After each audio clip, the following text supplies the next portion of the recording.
मेरे प्रियो आपने कुम्हार को देखा होगा जब कभी भी वो चाक पर मिट्टी के बर्तन को बनाते हैं तो कभी-कभी क्या होता है कि ये बर्तन मिट्टी का बनाने में बिगड़ जाता है तो कुम्हार उसको उसी मिट्टी से फिर अपनी समझ के अनुसार दूसरा बर्तन बना देता है। और हाँ, उसी प्रकार से परमेश्वर का वचन यिर्मयाह की पुस्तक उसका 18 अध्याय 6-7 वचन में हम लोग एक देश के प्रति परमेश्वर क्या बोलता है, वो हम पढ़ते हैं इस प्रकार से है। यहोवा की यह वाणी है कि इस कुम्हार के समान तुम्हारे साथ क्या मैं भी काम नहीं कर सकता? देख जैसे मिट्टी कुम्हार के हाथ में रहती है, वैसे ही हे इस्राएल के घराने तुम भी मेरे हाथ में हो। जब मैं किसी जाति या राज्य के विषय कहूँ कि उसे उखाड़ूँगा या ढा दूँगा अथवा नष्ट करूँगा, तब यदि उस जाति के लोग जिसके विषय मैंने यह बात कही वो अपनी बुराई से फिरें, तो मैं उस विपत्ति के विषय में जो मैं उन पर डालने की ठानी हूँ, पछताऊँगा। मेरे प्रियो यहाँ पर हम 2 बातों को देखते हैं। पहली बात तो ये है कि जब परमेश्वर बोलते हैं मैं कुम्हार के समान जैसे किसी भी देश को या यहाँ पे इस्राएल देश के लिए बोला गया कि मेरे हाथ में जैसे कुम्हार के हाथ में मिट्टी रहता है, वो जैसे चाहता है उसको बना लेता है। तो वो एक देश के लिए बोल रहा है कि ये देश मेरे हाथ में है, मैं इसको चाहूँगा तो बना सकता हूँ, मैं इसको चाहूँगा तो बिगाड़ सकता हूँ। लेकिन इसके लिए यहाँ पर 2 काम है। पहला परमेश्वर बोला अगर मैं कह दूँ कि मैं इस देश को ढा दूँगा या इस देश को नष्ट कर दूँगा, परमेश्वर ऐसे बोला अगर मैंने एक निश्चय कर लिया कि इस देश को मैं नष्ट कर दूँगा, इस व्यक्ति को मैं नष्ट कर दूँगा, समाप्त कर दूँगा, लेकिन ये व्यक्ति अगर या ये देश का लोग अगर पश्चाताप करेंगे, मतलब अपनी गलतियों, अपने पापों को मान लेंगे, तो मैं इस देश को नष्ट नहीं करूँगा, वहाँ के लोगों को नष्ट नहीं करूँगा।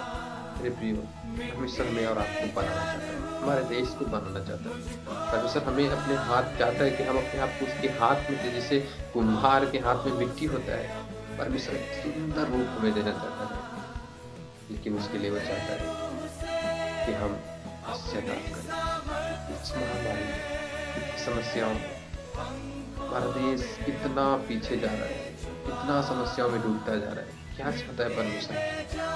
बस यही चाहता है कि हम अपने आप को जैसे मिट्टी कुम्हार के हाथ में होता है, हम अपने आप को या हम अपने देश को या अपने घर को, अपने परिवार को, अपने गाँव को परमेश्वर के हाथ में देते हैं। प्रभु, हम अपने आप को आपके हाथ में देते हैं। हम अपने देश को आपके हाथों में देते हैं। आप इसे बनाइए। अब हमारे पापों को क्षमा करिए, हमारे देश के पापों, हमारे गाँव के, हमारे परिवार के पापों को क्षमा करिए, हम पर दया करिए। परमेश्वर पछताएगा कि विपत्तियाँ जो परमेश्वर इसमें डाल रहे हैं हम लोगों पर, उससे पछताएगा और हमारे देश को बना देगा।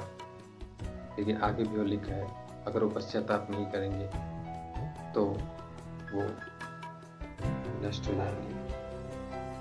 उसका उल्टा भी परमेश्वर बोला है, अगर मैं बोल दिया मैं इस देश को आशीष करूँगा, इस देश को बढ़ाऊँगा, लेकिन वो लोग बुराई करने लगेंगे, तो मैं इन्हें नष्ट कर दूँगा।